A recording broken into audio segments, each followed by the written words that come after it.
Kepung judi online dan pinjol ilegal.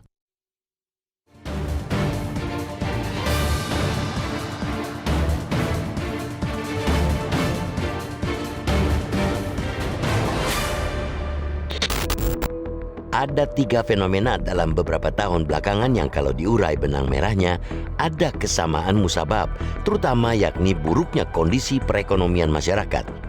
Inilah biang persoalan yang dilupakan atau tak terselesaikan sehingga ketiga fenomena itu yakni judi online, pinjaman online, dan jasa gadai terus merajalela mencari mangsa. Kita tahu judi online tetap saja marak. Bak mati 1, tumbuh 1000. Ia terus bermunculan kendati sudah puluhan ribu situs judi online dimatikan. Menurut Kementerian Komunikasi dan Informatika, tak kurang dari 42.000 situs judi di take down. Begitu banyak pula tersangka yang sudah ditangkap dan dipenjara. Akan tetapi, sekali lagi, judi online masih gampang dijumpai. Pusat Pelaporan dan Analisis Transaksi Keuangan atau PPATK pun mengungkapkan perputaran uang judi online pada 2022 saja mencapai 81 triliun rupiah. Kita tahu pinjaman online atau pinjol juga tetap marak. Teramat banyak situs pinjol ilegal yang telah diblokir, tak sedikit pelakunya yang diringkus. Tapi, seperti halnya judi online, pinjol tak lekang oleh segala macam upaya pemberantasan. Data menunjukkan jumlah peminjaman di seluruh Indonesia pada April 2023 saja mencapai 50,5 triliun rupiah. Jumlah itu memang lebih sedikit ketimbang bulan sebelumnya, yakni 51 triliun rupiah, tapi tetap saja besar, sangat besar. Kita tahu jasa penggadaian sekarang tumbuh di mana-mana. Dengan beragam iming-iming, rumah gadai menggoda masyarakat yang gampang tergoda. Tak cuma offline, jasa gadai juga ditawarkan begitu rupa secara online. Tak hanya yang legal, banyak pula yang ilegal.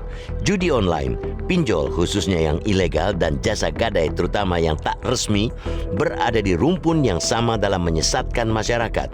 Mereka seolah dewa penolong di tengah kesulitan, tetapi sejatinya penjerumus warga ke jurang penderitaan.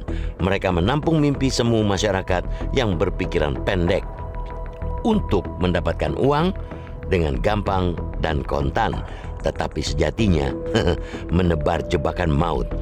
Tak terhitung lagi korban judi online dan pinjol. Tak hanya hartanya terkuras habis, bahkan nyawa menjadi taruhan. Bunuh diri atau membunuh orang lain gara-gara judi online atau pinjol adalah kisah nan memilukan tetapi nyata di negeri ini.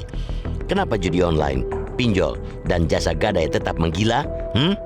Banyak penyebab mulai menjanjikan kemudahan, tuntutan gaya hidup, hingga minimnya literasi keuangan masyarakat. Namun, di atas semua itu ialah faktor ekonomi. Iming-iming untuk mendapatkan uang secara gampang dan kontan untuk memenuhi rupa-rupa kebutuhan hanya mempan pada orang-orang yang tak punya uang. Itulah kenapa kebanyakan korban adalah masyarakat dengan ekonomi pas-pasan. Salah satu studi tentang kausalitas pinjol membuktikan hal itu. Ada 10 penyebab masyarakat terjerat pinjol dalam studi itu, dan nomor 1 adalah latar belakang ekonomi. Mereka berasal dari kalangan menengah ke bawah. Tekanan ekonomi juga menjadi faktor kenapa orang terperangkap kejamnya pinjol. Maraknya judi online, pinjol, dan jasa gadai adalah gambaran bahwa sebenarnya kondisi ekonomi masyarakat tak baik-baik saja. Tidak seindah kata-kata mereka yang berkuasa. Pemerintah boleh saja terus mengklaim bahwa daya beli masyarakat masih kokoh, ekonomi rakyat masih kuat.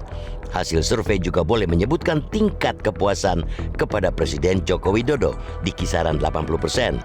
Jika benar, klaim dan angka itu tentu menggembirakan. Tapi jika menilik realitas yang ada, tak berlebihan kalau banyak yang meragukan. Memberantas judi online dan pinjol dengan menutup situs atau meningkatkan literasi keuangan memang perlu. Tetapi yakinlah, ia tak akan bisa menyudahi persoalan jika hulunya tak dituntaskan. Hulu itu, penyebab utama itu, adalah lemahnya ekonomi masyarakat menengah ke bawah.